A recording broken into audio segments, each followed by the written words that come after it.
तो आज हम पढ़ाते हैं सर्कुलर मोशन। ठीक है, चलो लिखो circular motion.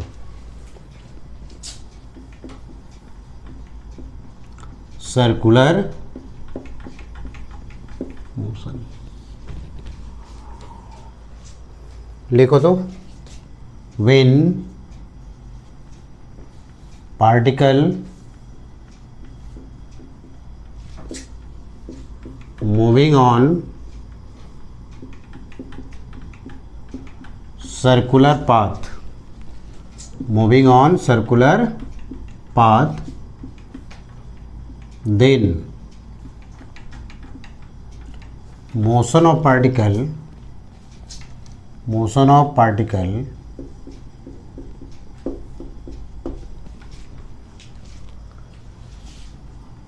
is known as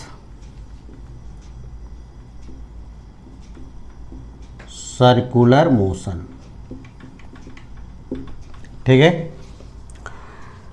ये सर्कुलर मोशन जो है वह लीनियर मोशन का है ना। लीनियर मतलब स्ट्रेट लाइन मोशन का एंगुलर एनालॉग है।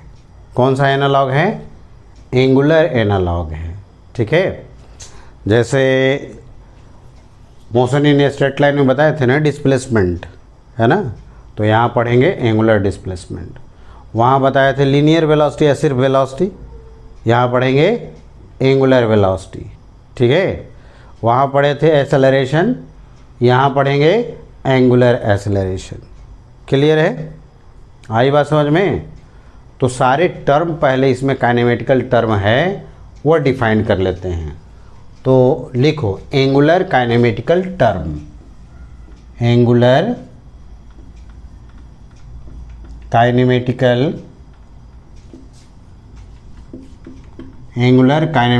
टर्म,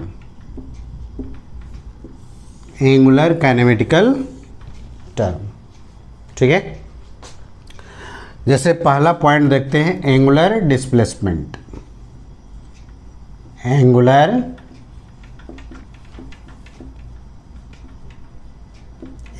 डिस्प्लेसमेंट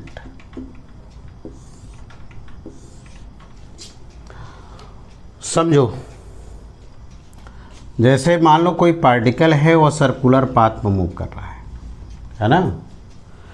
जैसे हम लोग स्ट्रेट लाइन मोशन पढ़े थे तो एक ओरिजिन माने थे ना, ओरिजिन के रिस्पेक्ट में किसी पार्टिकल का पोजीशन लोकेट करते थे, है ना। उसी तरह से सर्कुलर मोशन में भी तो पोजीशन लोकेट करना पड़ेगा ना पार्टिकल का। आ रहा है समझ में? जैसे स्ट्रेट लाइन मोशन में ओरिजिन मान लेते थे और फिर पोजीशन दिखाते थे, यहाँ पर है पार्टिकल 10 मीटर पर, फिर 20 मीटर पर चला गया, तो किसी न किसी रिफरेंस के रिस्पेक्ट में बोलते थे ना। तो उसी तरह से सर्कुलर मोशन में अगर पार्टिकल को लोकेट करना होगा तो उसके लिए हमें दो चीज़ चाहिए, एक तो रिफरेंस पॉइंट चाहिए और दूसरा रिफरेंस लाइन चाहिए। पहला क्या होना चाहिए? रेफरेंस पॉइंट और दूसरा रेफरेंस लाइन।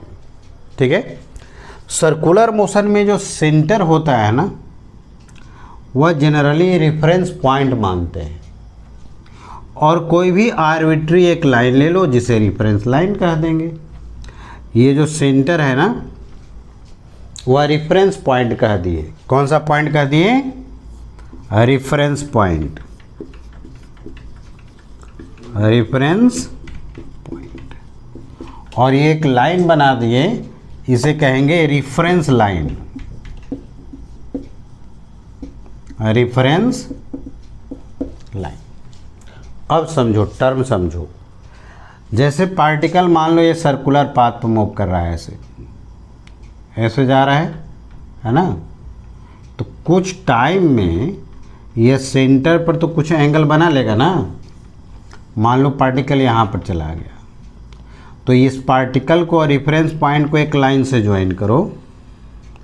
ये लाइन ज्वाइनिंग रेफरेंस लाइन के साथ जो एंगल बनाएगा उसका नाम होता है एंगुलर डिस्प्लेसमेंट। क्या होता है इसका नाम? Angular displacement. ये हो गया एंगुलर डिस्प्लेसमेंट। ठीक है, line joining particle to reference line, line joining particle to reference point, reference line के साथ जो एंगल बनाएगा उसका नाम क्या होता है? Angular displacement. है समझ में? अरे यार है समझ में? कोई दिक्कत? क्या कहे कि सर्कुलर पाथ पर किसी पार्टिकल को अगर पोजीशन लोकेट करना होगा तो कितना चीज़ चाहिए? दो चीज़। कौन कौन? रेफरेंस पॉइंट और दूसरा रेफरेंस लाइन। ठीक है, जनरली सर्कुलर मोशन में सेंटर को क्या मान लेते हैं? रेफरेंस पॉइंट, और कोई भी एक आर्बिट्री लाइन ड्रॉ कर लोगे उसे कहेंगे रेफरेंस लाइन। ठीक है, ये reference line, reference point according to problem के सिचुएशन पर डिपेंड करेगा कि किसको मानना है ना। लेकिन जहाँ तक सर्कुलर मोशन होगा वहाँ पर सेंटर को मान लेते हैं रेफरेंस पॉइंट, और एक लाइन जो हो गया आर्बिट्री कोई लाइन ले लिए, इसको क्या कह दिए? Reference line. और जैसे पार्टिकल यहाँ से यहाँ तक गया तो पार्टिकल को और रेफरेंस पॉइंट को एक लाइन से ज्वाइन किए, ये रेफरेंस लाइन के साथ जो एंगल बना रहा है उसका नाम क्या है? Angular displacement. ठीक है, तो लिखो एंगुलर डिस्प्लेसमेंट में लिखो, इसका डेफिनेशन लिख लो। Angle made bye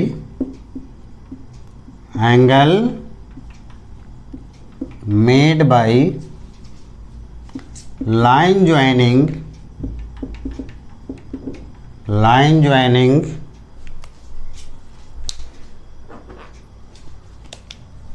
particle to reference point with reference line is known as क्या? Angular displacement. Angular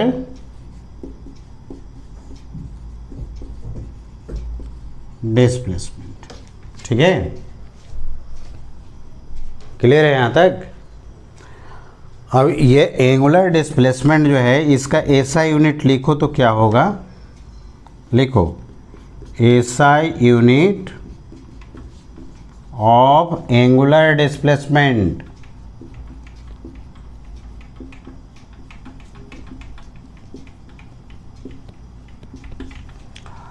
SI unit of angular displacement, ये तो एंगल ही है ना, तो इसका क्या हो जाएगा? Radian.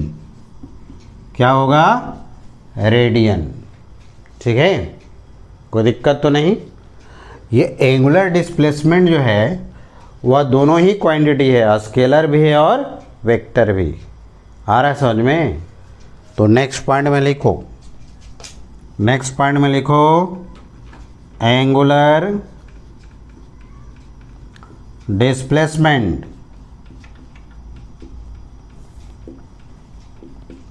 is both a scalar and vector,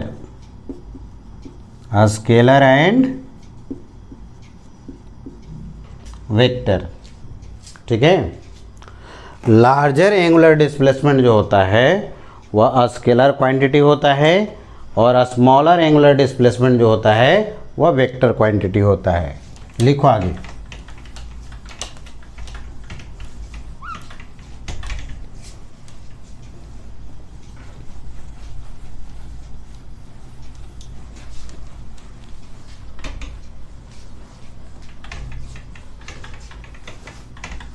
हो गया यहाँ तक?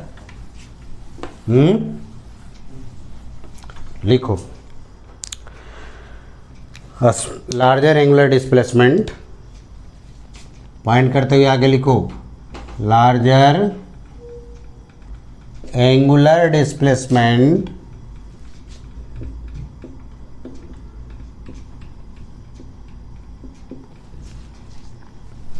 is a scalar quantity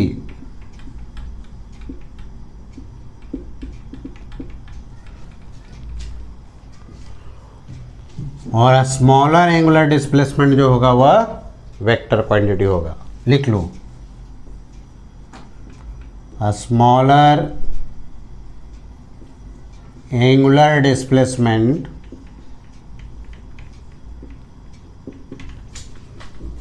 is vector quantity. ठीक है, आज जब वेक्टर क्वांटिटी होगा तो उसका डायरेक्शन भी तो होगा ना। तो आगे लिखो, direction of angular displacement, direction of angular displacement, angular displacement का डायरेक्शन। इसका डायरेक्शन जो है वह राइट हैंड थंब रूल से देते हैं। लिखो, इट्स डायरेक्शन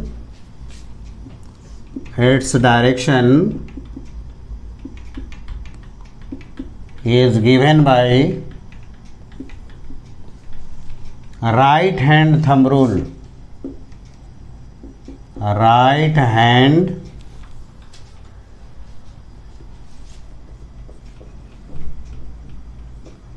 थंब रूल। ये राइट हैंड थंब रूल क्या है ना। तो इसको डैश करके लिखो, तो राइट हैंड थंब रूल को लिखो आगे, राइट हैंड थंब रूल क्या कहता है सुनो। जैसे मान लो कोई पार्टिकल ऐसे सर्कुलर पाथ पर जा रहा है ना, और ये इस डायरेक्शन में, इस डायरेक्शन का मतलब कौन सा वाइज हो गया, एंटी क्लॉकवाइज घूम रहा है, और यहाँ पर कुछ एंगल बनाया है। तो राइट हैंड थंब रूल कहता है कि जिस डायरेक्शन में पार्टिकल रोटेट कर रहा है उस डायरेक्शन में राइट हैंड फिंगर को कर्ल करो, थंब का एडवांसमेंट जो होगा वह एंगुलर डिस्प्लेसमेंट का डायरेक्शन बताएगा। फिर से सुनो, राइट हैंड थंब रूल कहता है कि जिस डायरेक्शन में पार्टिकल रोटेट कर रहा है उस डायरेक्शन में राइट हैंड फिंगर को कर्ल करो, थंब का एडवांसमेंट एंगुलर डिस्प्लेसमेंट का डायरेक्शन बताएगा। तो बताओ, अगर इस डायरेक्शन में कर्ल करेंगे थंब का एडवांसमेंट किधर हो जाएगा, अपवर्ड। तो ये अपवर्ड डायरेक्शन में जो हो गया वह एंगुलर डिस्प्लेसमेंट का डायरेक्शन हो गया। कोई दिक्कत नहीं ना। तो राइट हैंड थंब रूल में लिख लो, curl the finger of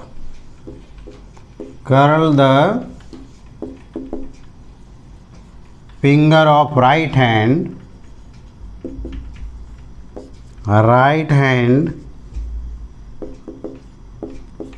in the direction of motion of particle, then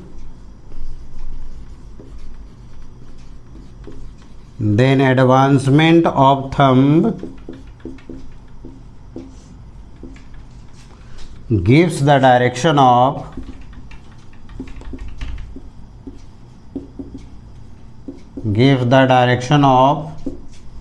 angular displacement,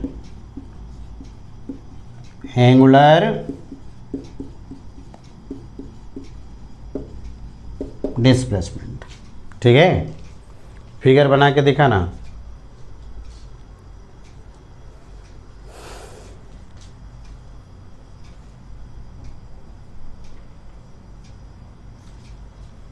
हो गया। चलो देखो, मान लो अगर इस डायरेक्शन में ऐसे जा रहा है, सुनो ऐसे, ठीक है। तो अगर यहाँ से ऐसे हम लोकेट कर दिए तो इस डायरेक्शन में जा रहा है, बताओ तो एंगुलर डिस्प्लेसमेंट का डायरेक्शन किधर होगा, ऐसे ऐसे ऐसे किधर जाएगा, डाउनवर्ड। राइट हैंड फिंगर को कर्ल करना है। किसको कर्ल करना है, राइट हैंड। ये लेफ्ट हैंड है, ये राइट हैंड है ना। तो राइट हैंड को कर्ल करो, ऐसे जाएगा ना, किधर जाएगा, वर्टिकली डाउनवर्ड। अरे आया समझ में कि नहीं आया, इस डायरेक्शन में रोटेट करो, ऐसे है ना, ऐसे ऐसे, तो इस डायरेक्शन में फिंगर को ऐसे कर्ल करो, किधर जा रहा है, डाउनवर्ड, एंगुलर डिस्प्लेसमेंट का डायरेक्शन हो गया डाउनवर्ड। क्लियर है ना?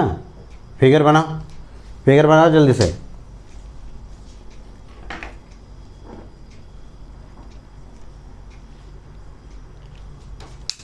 हो गया?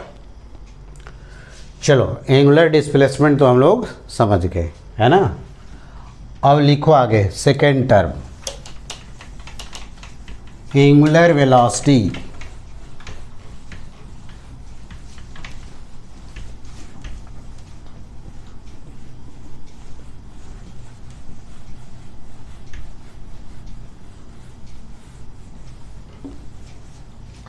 लिखो एंगुलर वेलोसिटी, एंगुलर वेलोसिटी।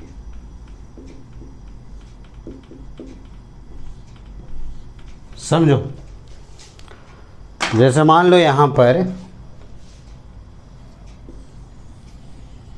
ये रिफरेंस पॉइंट है, रिफरेंस पॉइंट, और ये है रिफरेंस लाइन, ठीक है।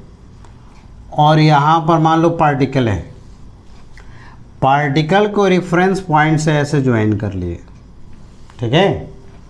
अगर मोशन के ड्यूरेशन में अगर पार्टिकल इधर जा रहा है तो अगर ये जो लाइन है जो पार्टिकल और रेफरेंस पॉइंट के रिस्पेक्ट में ऐसे ज्वाइन किए हैं, अगर ये टर्न करते जाएगा तो इसका टर्निंग का रेट ही क्या बताएगा, एंगुलर वेलोसिटी, है ना। पार्टिकल को और रेफरेंस पॉइंट को लाइन से ज्वाइन किए, मोशन के ड्यूरेशन में अगर ये लाइन टर्न करता है तो समझेंगे कि उस पार्टिकल के पास एंगुलर वेलोसिटी है। क्लियर है ना। अगर line joining particle to reference point अगर टर्न नहीं करेगा, आ रहा है समझ में, अगर टर्न नहीं करेगा तो एंगुलर वेलोसिटी नहीं होगा। क्लियर है ना, आया समझ में। अब जब ये टर्न करेगा तो ये एंगल तो चेंज होगा, तो मैथमेटिकली इसको अगर डिफाइंड करना होगा तो ये एंगुलर डिस्प्लेसमेंट का चेंजिंग का रेट ही एंगुलर वेलोसिटी होता है, ठीक है। तो डिफाइन करो तो इसको, एंगुलर वेलोसिटी को रेट ऑफ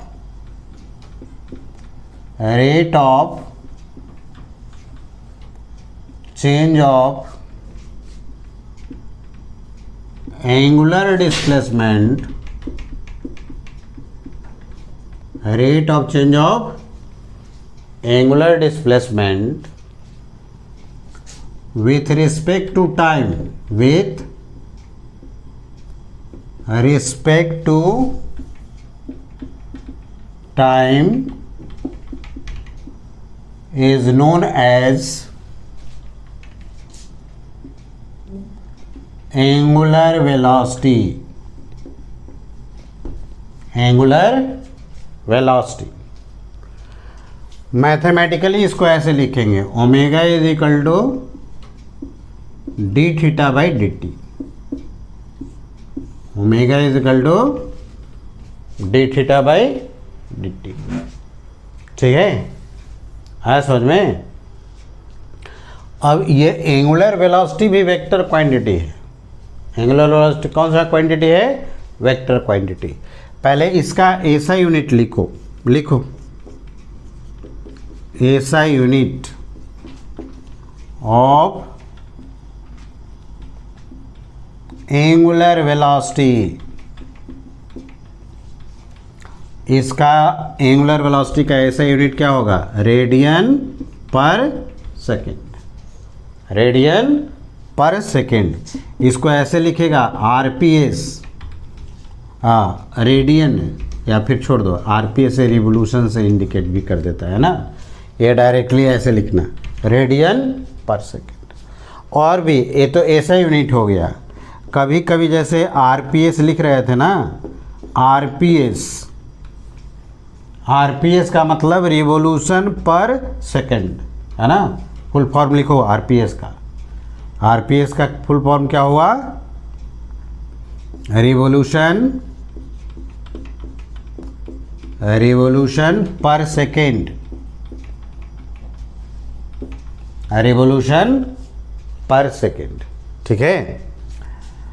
तो 1 आरपीएस में कितना हो जाएगा, 1 आरपीएस, है ना। 1 रिवोल्यूशन अगर पूरा करता है, देखो अगर पार्टिकल यहाँ से चलता है, एक रिवोल्यूशन का मतलब ये पूरा एक कंप्लीट चक्कर लगाना हुआ ना। तो ये बताओ सेंटर पर कितना एंगल बना लेगा, 360। अब 360 इजकल टू कितना रेडियन होता है बताओ, 2 pi, pi equal to 180 degree equal to pi radian. तो 360 में कितना, 2 पाई। तो देखो 1 रिवोल्यूशन का मतलब रेडियन में बदलें तो कितना हो गया, 2 पाई रेडियन लिखेंगे ना। पर का मतलब क्या होता है, डिवाइडेड, और सेकेंड का मतलब सेकेंड हो गया, कोई दिक्कत नहीं। तो 1 आरपीएस अगर कहेगा इसका मतलब 2 पाई रेडियन पर सेकेंड, इसमें बदल करके यूज करना ऐसा ही सिस्टम में, आया समझ में ना।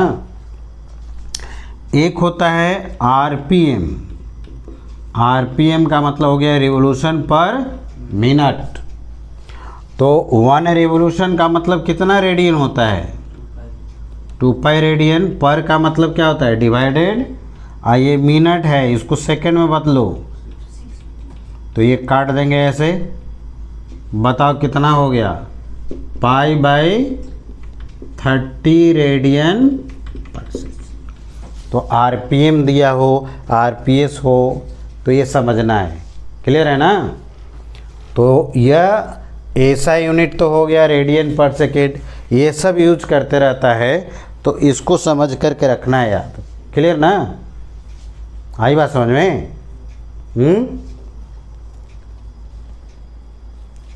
आगे बढ़ें, चलो मिटाते हैं। तो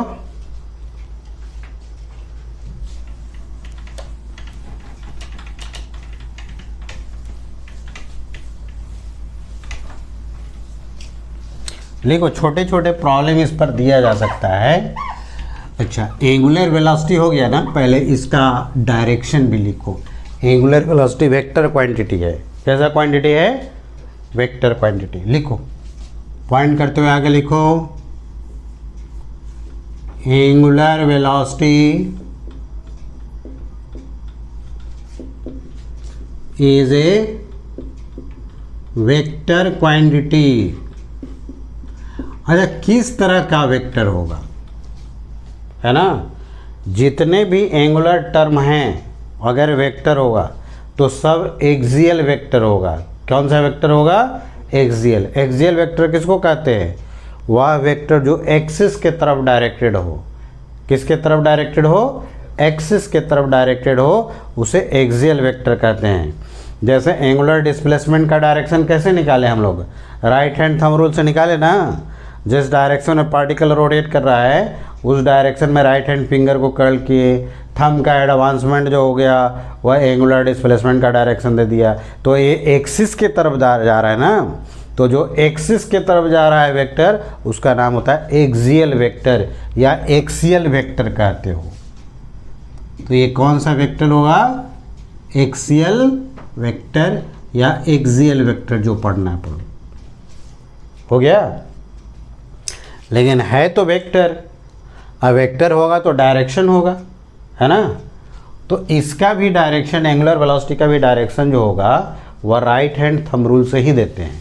किससे देते हैं, लिखो, direction of angular velocity, next point में लिखो, डायरेक्शन ऑफ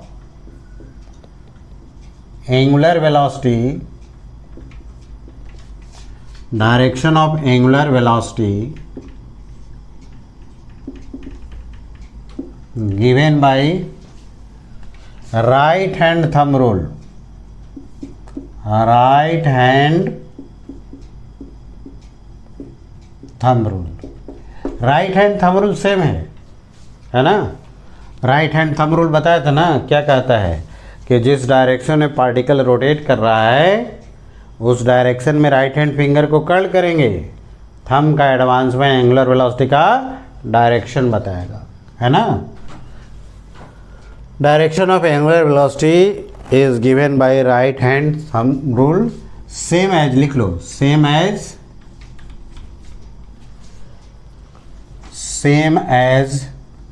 एंगुलर डिस्प्लेसमेंट।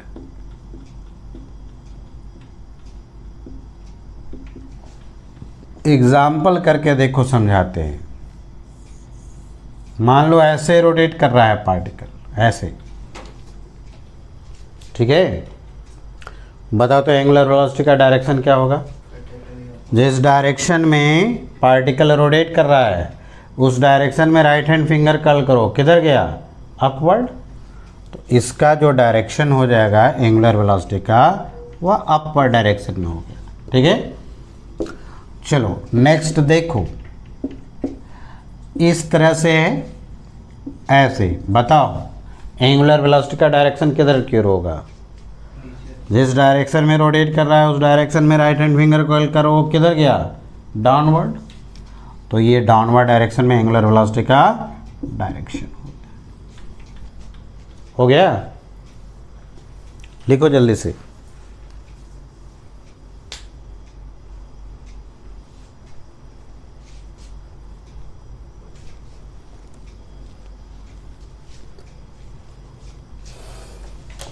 अब आप टाइप्स लिख लो, types of angular velocity.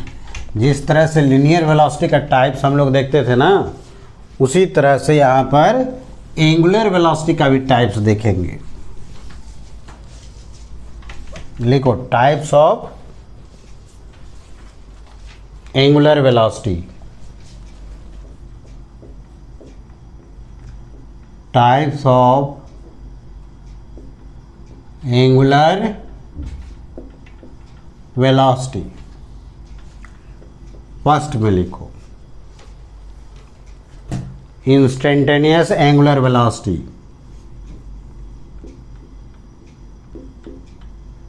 Instantaneous angular velocity define करो।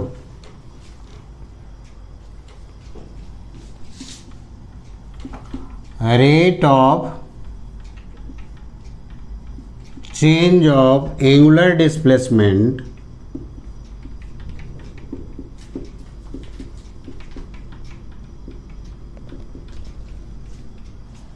with respect to time, with respect to time at any instant of time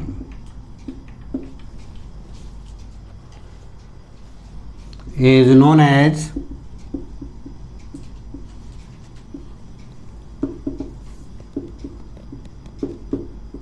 instantaneous angular velocity।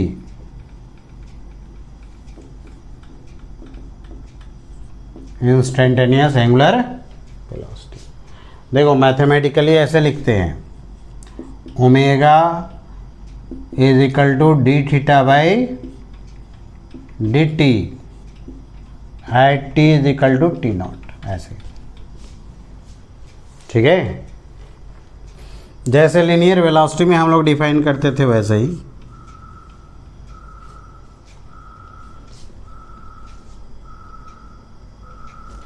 हो गया। लिखो question, लिखो तो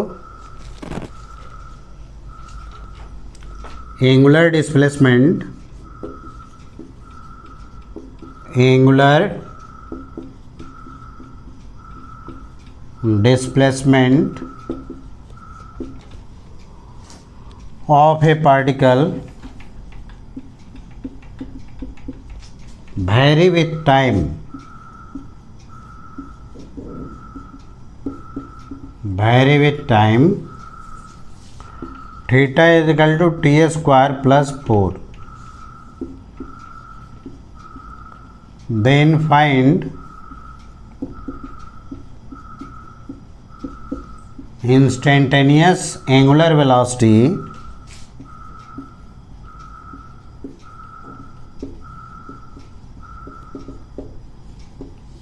at t is equal to 2 second. Instantaneous angular velocity कब निकालना है? 2 second पर। चलो इसको बना करके दिखाओ, तो बनाओ, इसको सॉल्यूशन करो। क्या निकालना है? एंगुलर वेलोसिटी कब निकालना है? 2 सेकेंड में। तो समझो, सॉल्यूशन समझो। ओमेगा इज इक्वल टू क्या लिखते हैं? D theta by d T लिखते हैं ना, ठीक है। इसको डिफरेंशिएट करो। टी स्क्वायर का डिफरेंशिएशन कितना होगा? 2t और 4 का 0।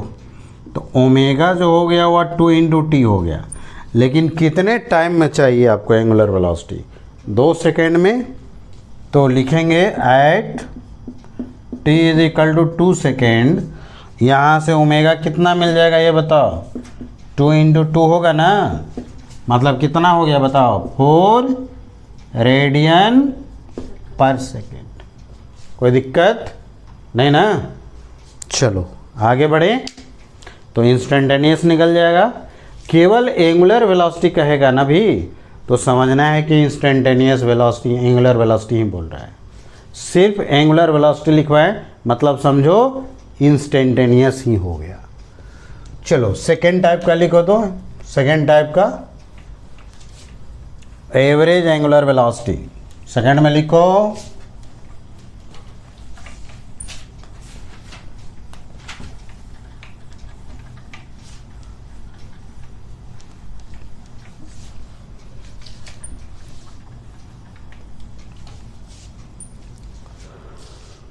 सेकेंड में लिखो average angular velocity. Average angular velocity लिखो इसको। Rate of change of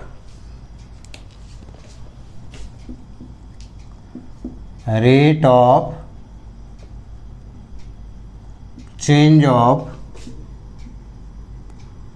angular displacement, rate of change of angular displacement during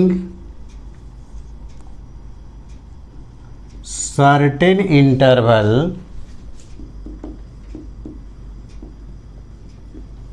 of time, during certain interval of time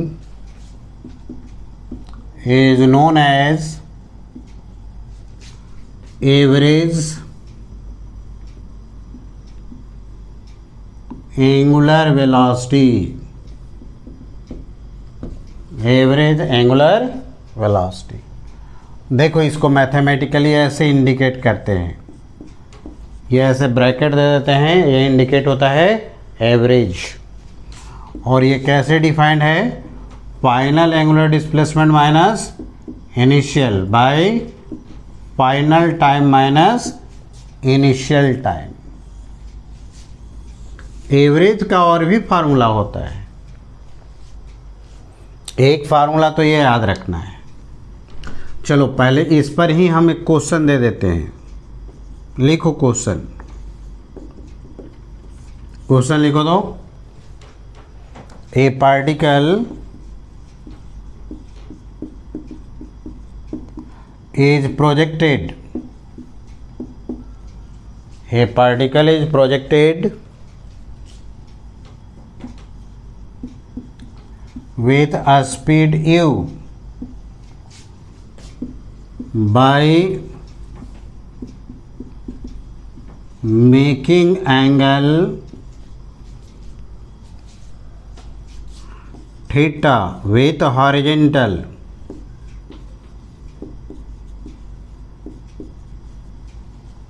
find the average angular velocity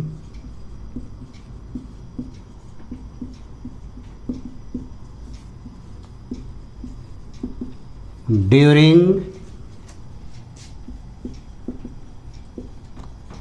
time of flight, during time of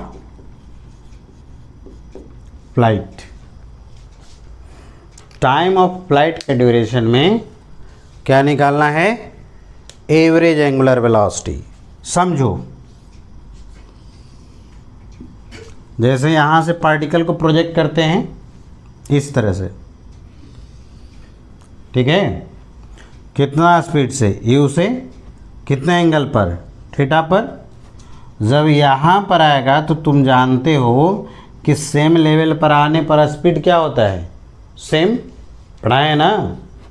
तो ये you speed से, और ये वाला angle कितना होता है? Theta. लेकिन जब यहाँ पर मैक्सिमम हाइट को जा रहा है तो ये एंगल कौन सा डायरेक्शन में है? एंटी क्लॉकवाइज, और ये क्लॉकवाइज, है ना?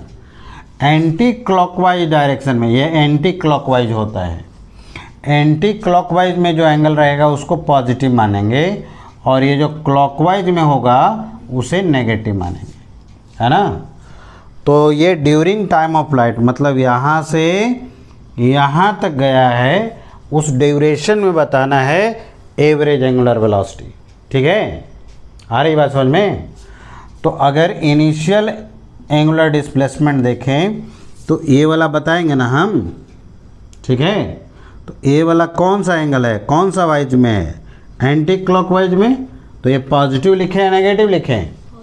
पॉजिटिव लिखेंगे। अच्छा, थीटा फाइनल, फाइनल यहाँ कौन सा सेंस में है? ऐसे है ना?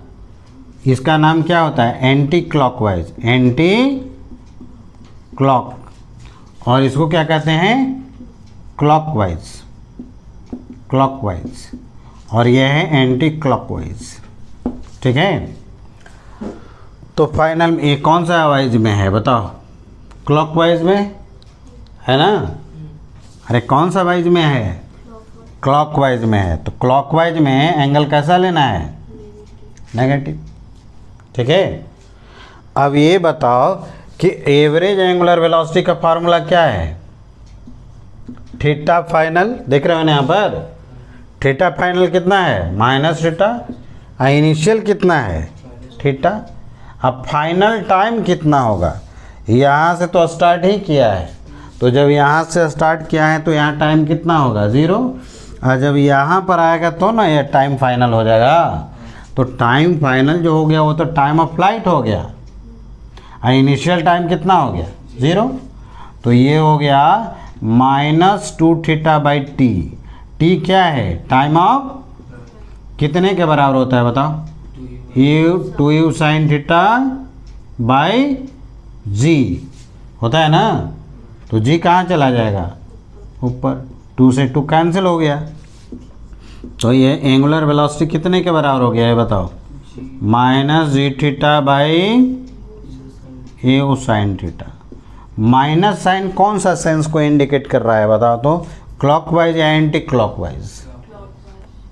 क्लॉकवाइज। इसका मतलब एवरेज एंगुलर वेलोसिटी का सेंस कौन सा होगा? क्लॉकवाइज। तो क्लॉकवाइज में कितना होगा ये बताओ? G theta by u sine theta. कोई दिक्कत? हाँ, नहीं ना? चलो लिखो, यहाँ तक लिखो जल्दी से।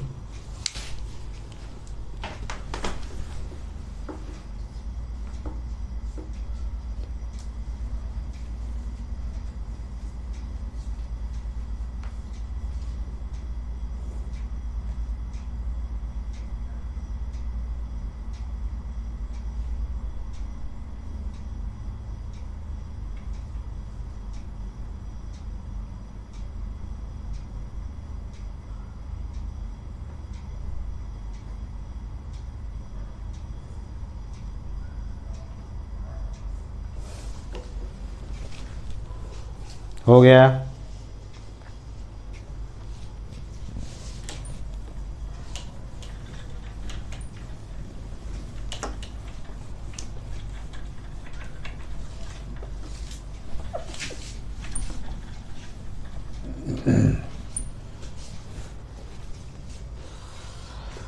चलो मिटा देना। हाँ, एवरेज एंगुलर वेलोसिटी हो गया।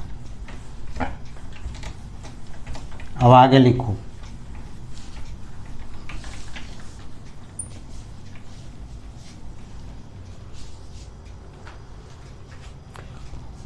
थर्ड में लिखो तो यूनिफॉर्म और कांस्टेंट, यूनिफॉर्म और constant angular velocity,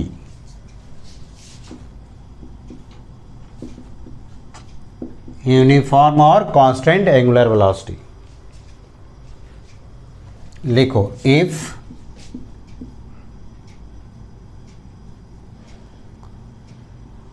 rate of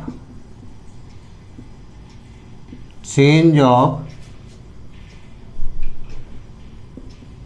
angular displacement, if rate of change of angular displacement, rate of change of angular displacement remains same at every instant of time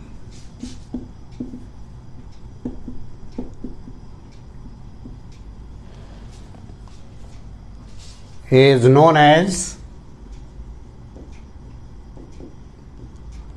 uniform or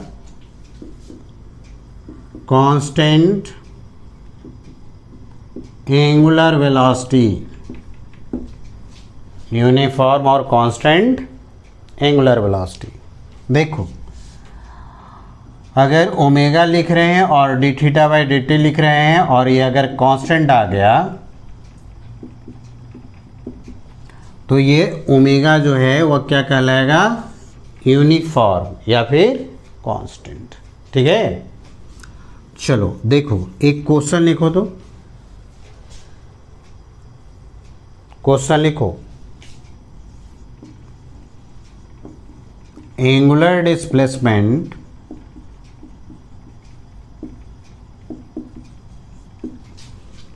of A particle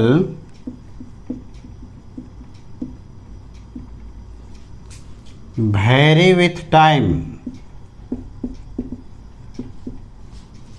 vary with time, theta is equal to 4 into t, then angular velocity will be, क्या होगा option देखो, uniform B में, non uniform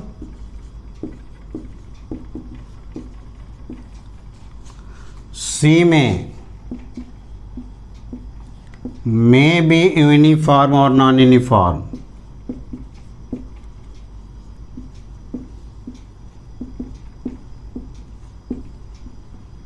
और D में none. ठीक है, समझो।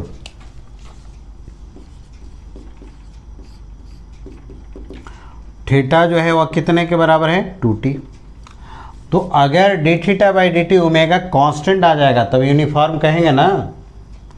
तो इसको डिफ्रेंशिएट करो तो D theta by d T कितने के बराबर हो गया बताओ, 4, और टी का टी के रिस्पेक्ट में कितना हो जाएगा, 1।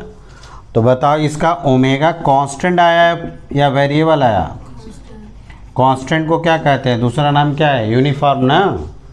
तो कैसा एंगुलर वेलोसिटी हो गया, यूनिफॉर्म हो गया। आई बात समझ में। तो चलो आज इतना ही रहने देते हैं, एंगुलर वेलोसिटी ही डिफाइन करके नेक्स्ट क्लास में और बताएंगे।